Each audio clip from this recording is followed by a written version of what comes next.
Elle a assuré l'intérim après la mort du bâtonnier Montforier d'Orval au sein du barreau de Port-au-Prince. Elle a été réélue bâtonnière du Conseil de l'Ordre des avocats de la juridiction de Port-au-Prince le 24 septembre 2021. Elle est la première femme élue à ce poste dans toute l'histoire des barreaux en Haïti. Bonsoir et bienvenue dans l'émission À travers. Nous recevons sur notre plateau Maître Marie-Suzy Legros. Bonsoir et bienvenue sur le plateau de l'émission À travers.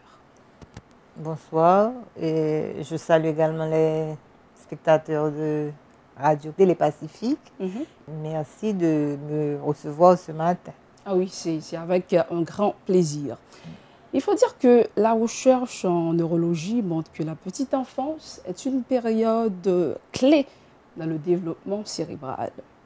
Et pour les psychologues, les souvenirs d'enfance peuvent d'une certaine manière déterminer l'avenir de l'être humain. Partant de ces constats, nous sommes curieux de savoir comment Maître Marie-Suzy Legros a vécu son enfance. Bon, j'ai eu une enfance plutôt tumultueuse. Je suis la dernière de 6 enfants. Ah. Donc je devais me faire un chemin. Ils sont toujours gâtés. Non. Non. Non, pas gâtés. Je devais me créer une place au sein de la famille. Parce qu'il y avait déjà 5 avant moi et il fallait que je me batte tout le temps avec les 5 autres pour avoir ma place. Et donc, je me faisais coquine, espiègle et des fois, je blaguais toujours. Je me faisais aimer des 5 autres, des parents, des grands-parents, des oncles et tantes, tout ça. Ben, c'est comme ça que j'ai vécu, dans une bonne ambiance familiale, ça je peux le dire. Et c'est très bien. Et là, l'ambiance familiale était joviale, confortable. Oui, joviale, confortable. Et on n'avait qu'un seul souci, il faut finir ses études, aller à l'université. Et pour réussir sa vie, il n'était pas question qu'on trouve une fortune bien établie. Parce que les parents disaient toujours, je n'ai rien à vous laisser que l'instruction. Je vous forme et puis ça me suffit à moi. À vous de chercher votre voie et de faire votre vie. Donc, je suis élevée dans une famille où il y avait beaucoup d'avocats. Il y avait, je peux dire que dans la profession d'avocat, il y avait des juges, il y avait un doyen du tribunal de première instance. Il y avait des avocats et on était nombreux et ils étaient nombreux alors. Et même quand ils ne militaient pas activement, ils avaient quand même fait le droit.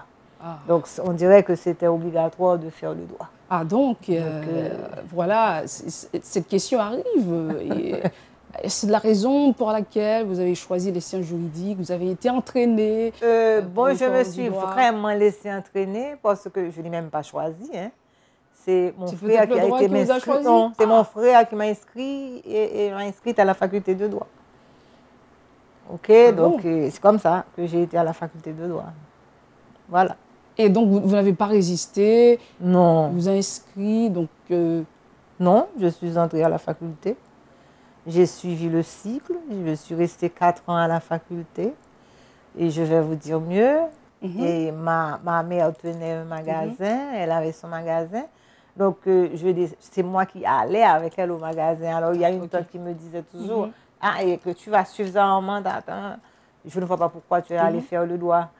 Et puis, il y a un homme qui est venu et qui m'a dit que tu as fini avec le droit. Viens, je t'emmène dans un cabinet. Ben voilà, et puis voilà, il m'a emmené dans un cabinet d'avocat. C'est comme si le chemin était tracé. Je suis allée au cabinet et jusqu'à présent, l'avocat là, il est mort. J'ai jamais changé de cabinet. Et entre-temps, quel cabinet? C'était le cabinet de Maître Rico Josaphat.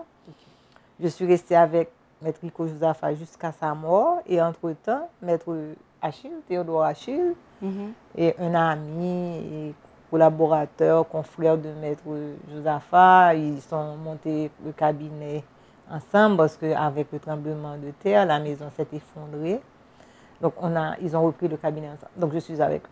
Maintenant, Maître Josaphat est mort, je suis restée avec Maître Achille. Je ne bouge pas beaucoup, je ne change pas de cabinet. Là, je fais mon... Donc, vous avez commencé là et ensuite vous avez grandi Oui, dans la pratique du droit. Oui, j'ai eu toute mon expérience.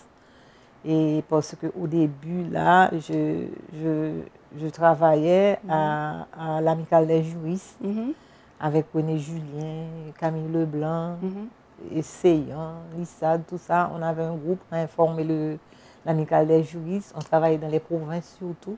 C'était la vulgarisation du droit que l'on faisait. Donc, j'ai beaucoup travaillé dans les provinces. Par la suite, j'ai intégré le COFAL, toujours sur le droit, et on donnait des formations. Et là, je faisais l'assistance légale. L'assistance légale pour les femmes et les enfants. Mais parallèlement, je travaille normalement. Là, vous dites que vous êtes resté attaché à un seul cabinet. Vous n'avez pas eu l'idée de faire votre cabinet vous-même? Non, je n'aime pas cette idée-là que les cabinets pullulent.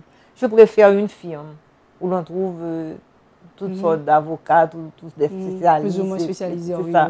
Je préfère comme ça que d'avoir à chaque fois plusieurs petits cabinets. Je n'aime pas. Je n'aime pas. Je préfère. J'étais très entourée au cabinet Josaphat. Il y avait les amis de Maître Josaphat et ils étaient toujours là avec moi. Ils me guidaient et quand quelque chose n'allait pas, ils me corrigeaient. Et ils m'enseignaient la pratique de la profession. Et quand je ne voulais pas aller au tribunal, ils me traînaient au tribunal. Ils me disaient, mais non, c'est là ta maison, maintenant tu dois aller chez toi chaque jour. Et le tribunal, c'est ta maison, il faut venir au tribunal. Donc j'allais au tribunal. Et un seul fait qui m'a marqué, je me rappelle, c'est un homme que j'ai fait libérer.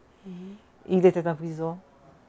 J'ai beaucoup travaillé. Ce qui m'a frappé, et pour avoir l'ordre de libération, j'ai dû rester sous la pluie, le parquet, le pénitencier national, le parquet, le pénitencier. Et après, quand on a demandé les honoraires, il était tellement fâché qu'il m'a injurié. Ça a été vraiment extraordinaire. Et puis, il avait une parente qui était venue avec lui pour nous dire des mots vraiment vilains, grossiers. Et bon, j'en ai ri. Et puis... Vous avez dit quelque chose quand même... vous avez passé du temps, je crois, sur le dossier. Naturellement, mais écoutez, bon. Ça arrive. Ça arrive parce que, vous savez, quand on travaille, des fois on fait, on fait beaucoup de bénévolat dans la profession. Donc, si vous étiez d'accord, vous avez accepté de payer les honoraires maintenant que vous voulez, on aurait pu régler ça autrement. Vous vouliez dire que, bon, je n'ai pas d'argent, je ne vais pas payer, ou bien quelque chose, au lieu d'avoir des injures. Bon, ça s'est passé, bon, on a laissé tomber. Mais à part ça, je ne peux pas dire que j'ai eu des problèmes dans la profession d'avocat. Il y avait d'autres femmes, peut-être, des jeunes au sein de ce cabinet également, ou bien? On n'était pas nombreux. On n'était pas nombreux, mais je fréquentais d'autres femmes avec le COFAL. Et même au sein de l'amicale, il n'y avait pas beaucoup d'avocats au sein de l'amicale, mais au COFAL, il y avait beaucoup de femmes. Et on travaillait ensemble. C'était une bonne ambiance de travail. On aimait ce qu'on faisait et on allait tout le temps et à la prison. Il y avait les enfants, il y avait les femmes. Et on était appréciés à la prison. En ce sens que si quelque chose se passait, on nous appelait. Ou bien quand on arrive, on a dit, ah, maître, je vous attendais, tel bail, de telle manière, il faut venir régler ça. Donc, on se sentait utile. Quoi. Oui, justement. Et malgré les incidents, et donc, il y a toujours des incidents. Les bras. Il y a toujours des incidents dans la vie. Ça fait partie de la vie aussi, des incidents. Oui. Mais quand même, on suit le chemin. Le chemin, oui, on suit le chemin. Mais je vais vous poser une question. Après l'assassinat du bâtonnier Montferrier d'Orval, bon, quand même, c'était terrible. Je me rappelle, c'était un vendredi. Oui, un vendredi soir. Je me rappelle de cela. Donc, avec quel sentiment avez-vous assuré l'intérimat au sein du barreau? Bon. Vous avez appris la nouvelle et là, c'était terrible. Bon, ça c'était terrible, on s'y attendait vraiment pas. C'est bien la première fois que ça arrive en Haïti. Oui, c'est la première fois. Mais il fallait assumer. Puisque normalement, ça me revenait légalement. Parce qu'en principe, ce n'est pas le plus ancien inscrit au tableau, mais le plus ancien inscrit au tableau qui faisait partie du conseil. Ah, Donc, c'était moi. Donc, on m'a dit, Maître Legault, c'est à vous d'assumer. Donc, j'ai assumé. Je n'ai pas l'habitude de fuir mes responsabilités. Je ne vais pas dire non. Parce qu'il y a quelque chose. Et on a voté le conseil de Maître Dorval. Donc, ce qui veut dire, on m'a voté. On m'a donné un mandat pour faire quelque chose. Donc, maintenant qu'on a assassiné Maître Dorval, il me revient à moi. Je ne pouvais pas dire non. Il fallait assumer. Donc, c'est normal que... Peut-être des amis, la famille. La famille, oui, un petit peu, parce qu'on venait d'assassiner Maître Dorval et la situation se détériorait. Voilà. Et on m'a dit, bon, c'est votre choix, mais quand même, il faut faire attention. Il y a mon frère, qui est pasteur, qui m'a dit, bon Dieu devant.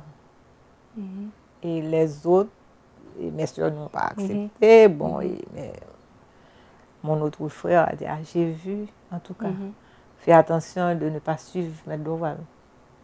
Donc, c'est une façon de me dire, oui, je comprends. De faire attention pour ne pas me faire assassiner. Oui, mais donc, et puis, voilà. Oui, vous continuez en tant que Je suis là. Il y avait un mois pour faire les élections.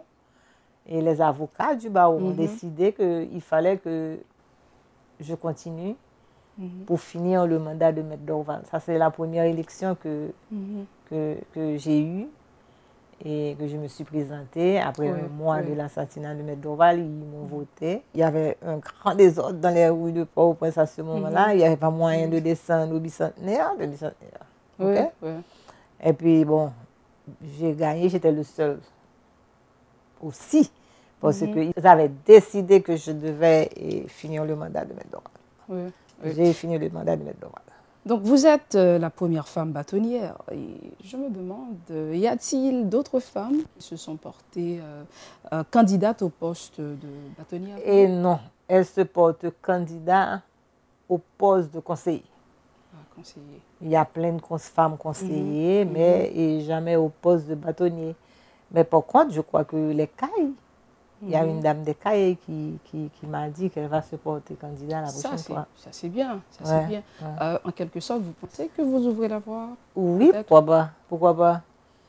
Et il y avait même une Camerounaise que j'ai vue là, et c'était à Libreville.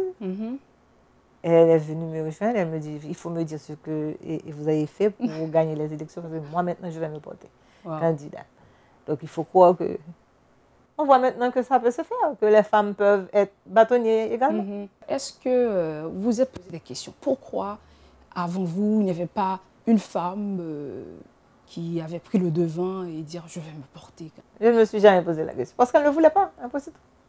Parce qu'on m'avait proposé, j'avais dit non. On m'avait dit, pourquoi tu ne te portes pas candidat? J'ai dit que pourquoi? Puisque je travaille, je n'ai pas de temps pour ça, je ne vais pas me porter candidat. Parce que ça demande beaucoup. Beaucoup. De sacrifices peut-être. Et beaucoup de sacrifices, il y a beaucoup de travail. Beaucoup de travail. Et parallèlement, on est obligé de travailler pour soi aussi. Il y a des choses qu'on ne peut pas faire, mais quand même, il faut vivre, donc on travaille. Vous comprenez? Donc il faut pouvoir et concilier les deux sans heurter les susceptibilités et autres. Donc vous êtes à la tête du Conseil de l'ordre des avocats. Oui. Donc comment peut-être après l'élection, vos proches ont peut-être réagi? Donc quand même... Quels proches? Vos proches, la famille. Bon, ils ont accepté au départ. Ensuite, ils m'ont dit, bah, je vois que vous aimez cette histoire. Bon, oui, je vois que vous aimez. Donc, seulement attention. Donc, c'est un danger. Donc, mais ce que j'aime surtout, c'est mon conseil. Mon conseil me supporte. On est tous ensemble, on travaille ensemble. C'est une équipe, quoi. Oui, ça c'est bien. C'est une équipe. Bien. Là, on est plus confortable pour travailler. Oui, c'est une équipe. C'est une équipe. Oui, c'est très bien. Donc, en tant que femme de loi, certainement, cette question vous revient à chaque fois. Quel est votre regard? Quel regard portez-vous sur le système judiciaire haïtien? Le système judiciaire haïtien, on ne va pas faire un retour, puisque nous avons que quand même, depuis notre indépendance, nous avons, malgré que nous ayons pris l'école française, etc., mais nous avons quand même évolué de par nous-mêmes. Okay? Mais le système judiciaire haïtien, là maintenant, il fait face à beaucoup de défis, beaucoup de... Ce n'est pas défi seulement. S'il y a un mot encore plus grand que défi, on pourrait peut-être l'employer. Parce que vous savez, le système judiciaire haïtien, de par lui-même, il est bien. Parce que nous avons les textes de loi, nous avons toute l'ossature qui est là. Mais c'est l'ossature, si vous voulez, qui est malade, puisqu'on dit qu'il y a plein de juges corrompus et on est obligé, malgré qu'il y ait des corrompus, quand même, il y a des juges intègres, vous comprenez? Mais des fois, le mal s'arrange pour couvrir le bien. Donc, et à part ça, il y a la politique qui veut s'immiscer dans le système judiciaire. C'est un grand problème. Il y a les racketteurs, vous comprenez? Donc, tout ça, c'est tout un système qui entoure le système judiciaire haïtien pour l'étouffer. OK? Donc, là maintenant, vraiment, le système judiciaire haïtien souffre beaucoup. Nous avons, comme je vous ai dit, et la nomination des juges, même si on essaie de passer par la Constitution, quand on pouvait le faire par la Constitution. Mais vous savez que personne, c'est bon, moi-même, je le dis carrément, il y a les parlementaires qui font des interventions pour qu'on nomme des juges. La politique veut avoir ses juges. Vous comprenez? Et quand vous nommez le juge se croit obligé. Redevable peut-être. Oui, c'est pas vrai?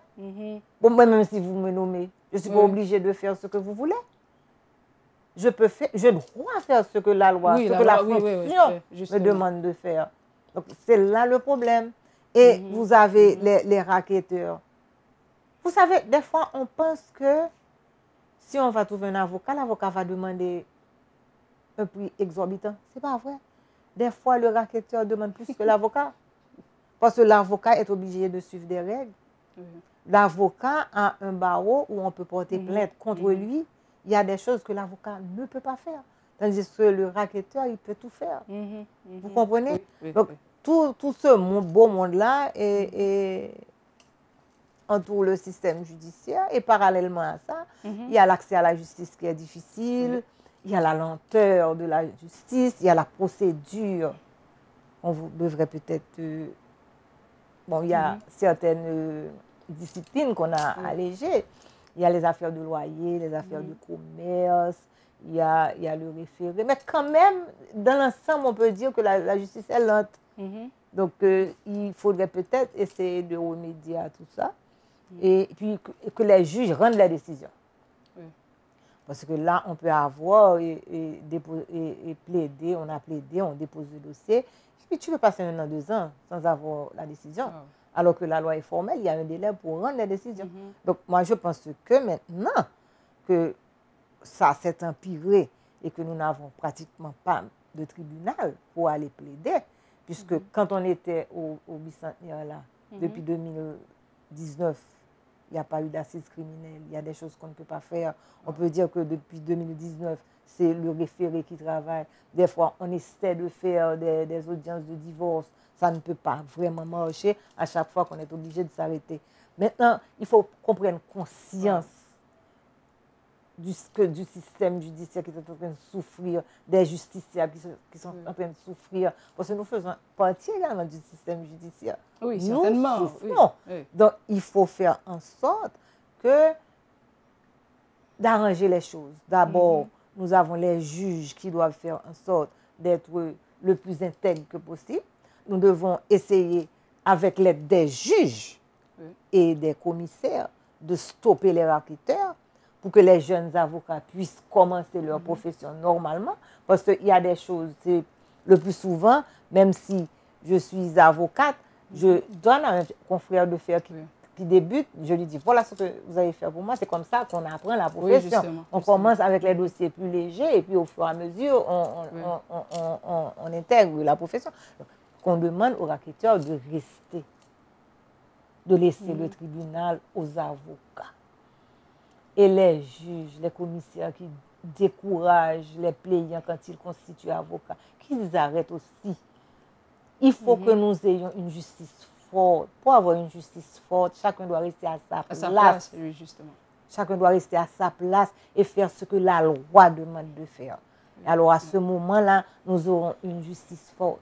Et si on a une justice forte, je suis sûre que le pays va changer. Et là, il y a un autre aspect, Maître Legros. Les greffiers qui font la grève à cause des conditions de travail. Je pense que, bon, peut-être dans une année, ça peut se faire 2 ou 3 fois. Donc, je suis cette actualité également. Effectivement, ça se fait. Mais pourquoi ça se fait?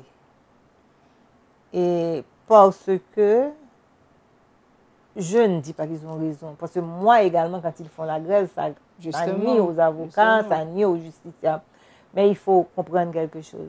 Si je lance un mot d'ordre de grève, vous entendez avec moi, nous avons conclu un marché, un accord. Mais il faut respecter l'accord. Mais si vous ne respectez pas, je vais recommencer. Le respect de la parole donnée, en droit. C'est ça. Parce que au moins, si vous respectez votre parole, la prochaine fois, vous pouvez sanctionner les greffiers. Oui. Parce que ce sont des fonctionnaires. Et ça appartient à l'exécutif. C'est le ministère de la Justice. Donc maintenant, vous comprenez leur importance, vous leur donnez leur importance, vous avez travaillé avec eux, vous respectez ce que vous avez promis. Et la prochaine fois, s'ils font ça à tout bout de champ, vous allez les sanctionner. Il ne faut pas avoir peur d'appliquer les sanctions. Il ne faut pas avoir peur d'appliquer les sanctions. Parce que si je fais quelque chose qui est bon, on doit me féliciter. Mais si je fais quelque chose qui est mal, on doit me sanctionner. C'est avec la sanction que je vais me ressaisir. Vous comprenez? Donc, je pense que les greffiers n'ont pas tort. Ils ont demandé quelque chose. On a promis. On renégocie si on ne peut pas réaliser la promesse immédiatement. On renégocie. Vous comprenez? Moi, je pense. Il y a une autre question, et parallèlement, lorsqu'on parle du système judiciaire, il faut quand même voir cet aspect-là. Parce qu'il y a l'insécurité, il y a le palais de justice, disons, qui ne fonctionne presque pas, ça il faut le reconnaître. Mais maintenant, comment vous interprétez l'inaction du gouvernement, disons, relative à la demande de délocalisation du palais de justice? Comment vous voyez ça? Ça, c'est la grande question. Parce que vous voyez, c'est avant le tremblement de terre, le palais de justice à la rue de la Réunion logeait la cour d'appel et la cour de cassation. Le parquet n'était pas n'était pas au sein du palais de justice. Le parquet était à la rue Docteur Aubry. Et les commissaires travaillaient. Ils allaient à 8 h au parquet. À 10 h, c'était pas trop loin, ils venaient au tribunal prendre siège. Mais là maintenant, on me dit qu'on n'a pas d'espace. On ne peut pas tout loger ensemble. On n'est pas obligé de loger tout le monde ensemble. On n'est pas obligé de loger tout le monde ensemble. Et effectivement, il n'y a pas d'espace, mais vous pouvez vous arranger pour nous mettre quelque part. Parce qu'on ne peut pas rester sans un tribunal. Si on reste sans un tribunal, comment ça le pays va marcher? C'est la fermeture du tribunal là qui est la cause de toute cette décadence-là dans la société. Les gens se font justice eux-mêmes. Oui. Vous comprenez? Il y a certains gens également que ça arrange, il faut le Mais dire. assurément. Si ça vous arrange, vous n'allez pas demander de nous donner le palais de justice. Et je pense que c'est ça le grand problème. Mais c'est ça, qu'est-ce que vous faites là? Vous violez mes droits. Vous signez les conventions. Parce que Haïti a tellement de lois avec le respect des droits fondamentaux, etc. C'est mon droit de travailler. Quand vous ne me donnez pas le palais de justice, vous m'enlevez mon droit de travail. Quand le justiciable ne peut pas aller, vous lui enlevez son accès à la justice. Vous comprenez? Parfaitement. Donc ça, c'est un grand problème. Et je pense qu'il est temps qu'il voit situation autrement. Mhm. Parce que là, c'est pas une question de je ne donne pas le tribunal. Il faut voir le tort que vous causez au pays, le tort que vous causez aux justiciables, le tort que vous causez aux avocats. Oui. On va revenir, vraiment, c'est le temps de la pause. On vous revient dans quelques fragments de secondes. Si vous jugez que cette vidéo est intéressante, n'hésitez pas à liker et partager la vidéo. Et surtout, n'oubliez pas de vous abonner à cette chaîne et activer la cloche de notification pour ne pas louper aucune de nos vidéos. À travers vous offre l'opportunité de partager avec des personnalités venant d'horizons divers leur parcours, expérience dans le grand marathon de la vie. Merci de nous rester fidèles. Vous êtes dans la deuxième partie de l'émission À travers.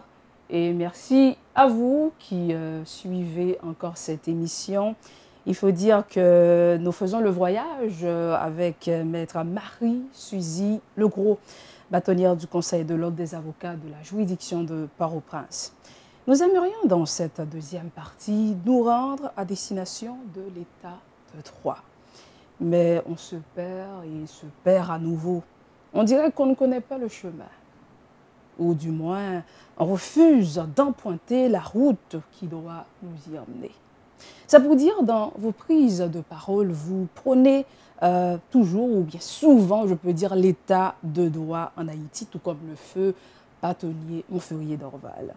Mais la grande question, comment arriver à rendre effectif l'état de droit dans notre pays? Il faut dire que c'est un concept plutôt pour nous et en réalité assez utopique. Parce que là, on se demande vraiment quand est-ce qu'on va y arriver. Bon, en théorie, là, nous travaillons, nous avons l'état de droit. Parce que de la base là, de l'état de droit, nous avons le principe fondamental, c'est la séparation des pouvoirs. Mais l'autre base, là, nous ne pouvons pas l'avoir, c'est l'indépendance de la justice. La justice, ça. Vous comprenez? C'est un aspect important. Ça, c'est un aspect important et c'est un aspect que nous n'avons pas en Haïti, là, pour le moment. Et là, c'est là le mal. C'est là le mal. Et l'indépendance de la justice, c'est très complexe, c'est très difficile d'avoir cette indépendance. Parce que pour moi, personnellement, je le dis toujours, et l'exécutif est toujours au sein du judiciaire. Parce que si nous prenons le parquet, le commissaire du gouvernement, c'est la politique du gouvernement qu'il va faire justement. au sein de la justice. Vous comprenez? Justement. Donc le problème est complexe. Il faudrait vraiment que les juges s'imposent. Il y a le CSPJ qu'on a créé. Et le CSPJ, en principe, c'est pour la gestion, l'administration du tribunal. Le CSPJ, en principe, voit la partie magistrat. Les magistrats debout. OK? Mais les magistrats assis, c'est pour le ministère de la Justice. Vous voyez, là, il y a une cohabitation. On n'a pas d'indépendance, vraiment. Donc, il y a c'est pas des personnes qui avancent cet argument pour dire que peut-être si les juges sont nommés par le Conseil supérieur du pouvoir judiciaire, cela pourrait être un avantage pour le système judiciaire. Bon, parce que là, avec cette affaire de nomination, ça devient comment la nomination pose problème, effectivement. Parce que la nomination, il faut passer par le Parlement, il faut passer par l'exécutif. Donc, en d'autres termes, le juge est toujours dépendant. Oui, okay? Voilà. Et avec encore, comme je l'ai dit là tantôt, le juge va croire qu'il est redevable. Non. Donc, je pense qu'on ne pouvait pouvoir s'arranger et voir comment faire. Parce que là, la dépendance est là, elle est criante. Nous avons le législatif, nous avons le judiciaire qui sont toujours présents au sein du pouvoir judiciaire. Okay? Donc, mais les juges peuvent s'imposer en faisant respecter la loi. La seule chose que je demande aux juges, bon, on peut vous... Bon, le marché du travail est restreint quand même. Okay? Donc, vous pouvez faire des démarches pour avoir un poste. Mais ça ne veut pas dire que vous devez vous baisser la tête et faire tout ce que veut la personne. Donc, vous faites ce que veut la loi. Et là, maintenant, à partir de là, on va essayer de commencer d'avoir ce qu'on appelle l'indépendance. Vous comprenez? Ça revient au juge seulement. C'est les juges qui doivent s'imposer. De faire respecter la loi. Les avocats. Donc, c'est la première chose. Il y a l'appareil judiciaire, il y a les auxiliaires de la justice qui doivent comprendre l'importance de la justice et qui doivent vouloir l'indépendance, effectivement. Parce que moi-même, ce que des fois je n'accepte pas, et je vais faire un retrait là, si vous voulez. On a parlé tout à l'heure du tribunal. Et vous savez, la première pierre a été posée en 2016. Et depuis 2016, il y a toujours eu des avocats au ministère de la Justice. Il y a des avocats au ministère des Finances. Oui. Vous comprenez? Oui. Donc je pense que le ministère de la Justice et le ministère des Finances sont les mieux placés avec les avocats au tribunal pour faire construire le palais de justice. Ça n'a jamais intéressé les avocats vraiment. Ou du moins quand ils occupent une fonction, ils laissent tomber. Et après, ils vous disent, on n'a pas le tribunal, il nous faut le tribunal. Mais pendant que vous occupez la fonction, le poste là qui vous donne cette possibilité, il faut travailler pour le tribunal. Travailler pour l'avancement de la justice. C'est ça. Parce que là, même si, comme vous dites, vous n'exercez pas pour l'instant dans les tribunaux, mais quand même avoir une justice qui marche, un système qui marche, c'est la bon justice, pour la société. C'est bon pour la société, c'est une justice forte. Une justice forte que nous devons avoir là maintenant. Et la justice là, je l'ai dit, il faut voir 3 personnes dans la justice là. Il y a le ministre de la Justice, il y a le président du CSPJ et les barreaux. La fédération des barreaux, là maintenant, ce serait à ces 3 personnes-là, enfin, ces 3 institutions de s'arranger pour, je dis ainsi, 3 institutions, la fédération des barreaux, pour s'arranger, pour faire en sorte que la justice devienne indépendante. Oui, justement. Donc, on vient tout juste de le dire. Il y a vraiment cette question de nomination dont on parle. Et il y a peut-être d'autres aspects. Jean dit dans le premier parti, il y a un système fait noir qui couvre le système judiciaire. Qui couvre le système judiciaire. Mais c'est nous-mêmes qui poussons fait noir, qui poussons fait noir, qui pour nous mettre le devant. Si on dit à chaque fois que un système fait noir, un système fait noir, le système fait noir toujours être là. Donc, c'est nous-mêmes qui, puisque nous venons constater, nous voyons que un système fait noir. C'est lumière pour nous chercher. Donc, là, chercher lumière, parce qu'à ce moment, on a fait ce que nous aimons dire dans le tribunal, ce que de droit. Ce que de droit. Vous comprenez? Pour nous capables, sinon, on a la lumière, et pour la lumière éclairer nous. Oui. Nous ne pouvons pas rester faire noir tout le temps. Justement. Et peut-être, est-ce que vous avez fait appel justement au barreau? Et c'est vrai, il faut... bon, il y a des personnes bien qui disent, si on délocalise le palais de justice, c'est comme si c'est donner libre cours aux gangs, peut-être, qui font la loi dans la zone. Peut-être qu'ils ont raison, mais est-ce à moi de rester en face d'eux? Oui, c'est vrai. Chacun doit prendre sa responsabilité. Sa responsabilité. Moi-même, je n'ai pas... C'est l'État qui a le monopole de la violence légitime. Donc, c'est à l'État d'aller les contrer. Oui. Moi, je ne peux pas rester. Justement. Et comme de fait, à chaque fois qu'il y a une confrontation, c'est comme si on dirait que on doit dire aux avocats, c'est pas de prendre leurs armes et d'aller combattre. C'est ça. On va leur envoyer les toges et les codes. Oui, vous comprenez? Non, à chacun sa place. Oui. OK, on était en bas, bien que le site ne convenait pas, mais on attendait patiemment qu'on construise le tribunal pour retourner à la rue de la Réunion. Mais on allait au tribunal, on allait chaque jour, sauf le dimanche, qu'on n'allait pas au tribunal. On allait du lundi au samedi au tribunal. Et on peut y aller plusieurs fois en une journée. Mais là, maintenant, il n'y a pas moyen. Il n'y a pas de moyen. Mais vous dites que vous ne pouvez pas fuir les bandits. Pourquoi vous ne voulez pas les fuir et pourtant vous ne descendez pas? Justement. Vous ne descendez pas et vous me dites d'aller en face. Justement. C'est-à-dire, on vous envoie à la boucherie et eux, ils restent en haut, etc. Et eux-mêmes, ils ont peut-être délocalisé certaines institutions. Bon, c'est simple. Voilà, il y a le palais, la cité administrative, elle est pratiquement vide. Pourquoi vous ne mettez pas le tribunal dans un immeuble là, de la cité administrative? Donnez-nous un étage, 2 étages. Oui, justement. Là, on allait accepter d'y aller, nous. Parce que le gouvernement refuse d'aller à la cité administrative. Ils vont ailleurs. Là, vraiment, comme vous dites, chacun doit prendre sa responsabilité. Oui. Donc, c'est vraiment à l'État d'assurer la sécurité des vies et des Des biens. vies et des biens. Ouais. Vous voyez, il y a les postes sont là, il y a les privilèges, mais il y a des obligations aussi. Oui, oui, certainement. On ne peut pas demander aux avocats de se battre contre les bandits. Oui. Les bandits sont armés, nous ne sommes pas armés, nous sommes armés autrement. Oui. OK? Juste. Donc, on ne peut pas rester en face d'eux. Et tout le temps, on dit, mais c'est partout. Je suis d'accord, c'est partout. Oui. Je suis d'accord, partout, il y a l'insécurité. Mais là, ça, c'est pas partout. Ça, c'est juste en face de moi. Oui. Juste en face de moi, ils n'ont pas à faire trop d'efforts pour venir nous prendre. Ils n'ont qu'à traverser. Oui. D'ailleurs, ils ont les éclaireurs qui sont là. Il y a un tel, il y a un tel. Non, c'est pas possible, ça. Il faut qu'ils viennent eux-mêmes, au lieu de mettre la police à tabac, okay? Il faut qu'ils descendent au bicentenaire, mettre la police au bicentenaire pour faire face aux bandits. Oui, justement. Donc, Ils disent, il ne faut pas fuir. Je suis d'accord avec le principe. Il ne faut pas fuir les bandits. Mais ne me demandez pas de ne pas fuir. Moi, je dois fuir. Comment ne pas fuir? Il faut que je fuis, moi. Donc, l'État vraiment doit répondre à ça. L'État doit réfléchir sur ce qu'il veut pour ce pays. Ou du moins, il sait ce qu'il veut pour le pays. Peut-être que nous autres, nous ne savons pas. Donc, mais je pense que l'État doit prendre ses responsabilités.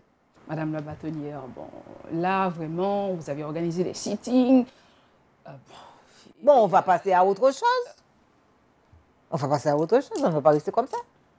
Si on n'a pas le palais de justice, on ne peut pas passer sa vie sans travailler. On va passer à autre chose.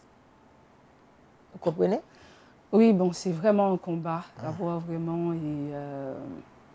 la justice debout dans ce pays. Ce n'est pas un combat facile. Non. Parce que là, comme on l'avait dit tantôt, il y a des personnes à qui ça arrange. Donc, la corruption, l'impunité. C'est la corruption. Bon, tout à l'heure, je n'ai pas dit ça, mais il y a la corruption. J'ai parlé des racketteurs, mais à part les racketteurs, il y a encore le plus gros maillot, c'est la corruption. Oui. Et la corruption, elle est partout. Elle est partout. Et la corruption n'aime pas la justice. On ne va pas aimer la justice. Justement.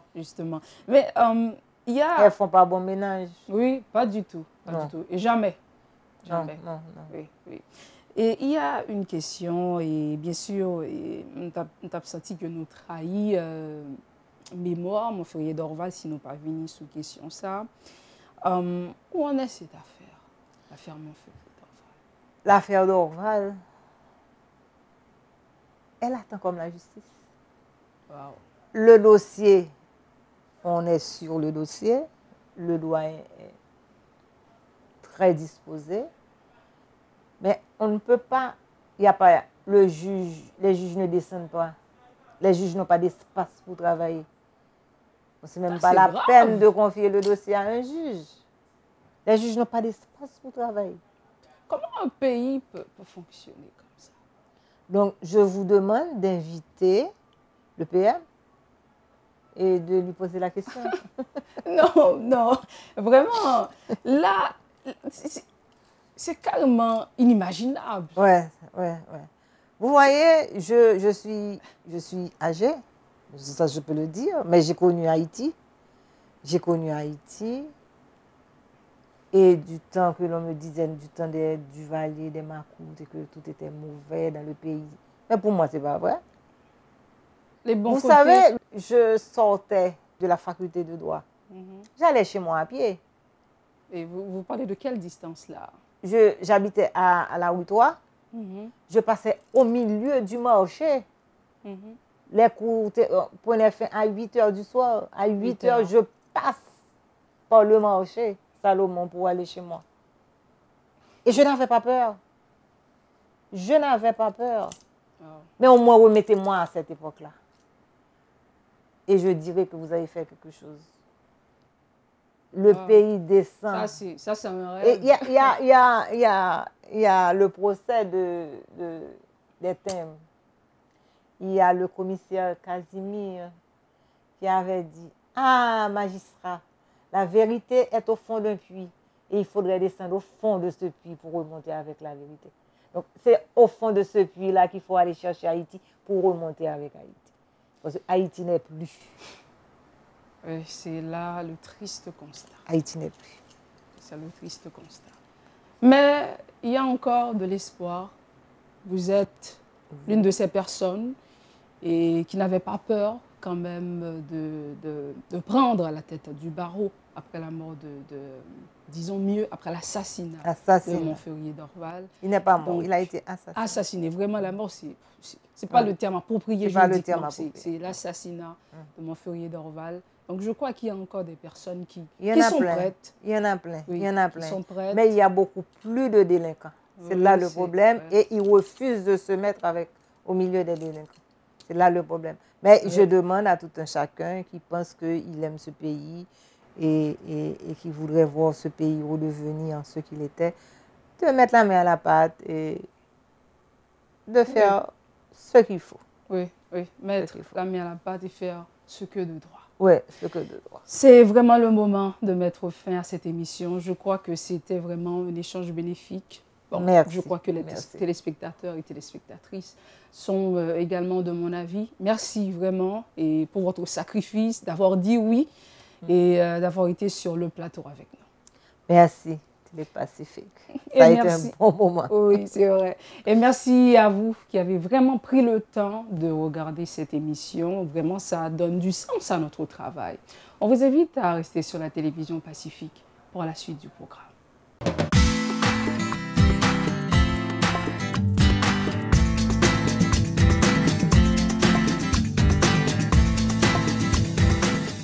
Si vous jugez que cette vidéo est intéressante, n'hésitez pas à liker et partager la vidéo. Et surtout, n'oubliez pas de vous abonner à cette chaîne et activer la cloche de notification pour ne pas louper aucune de nos vidéos.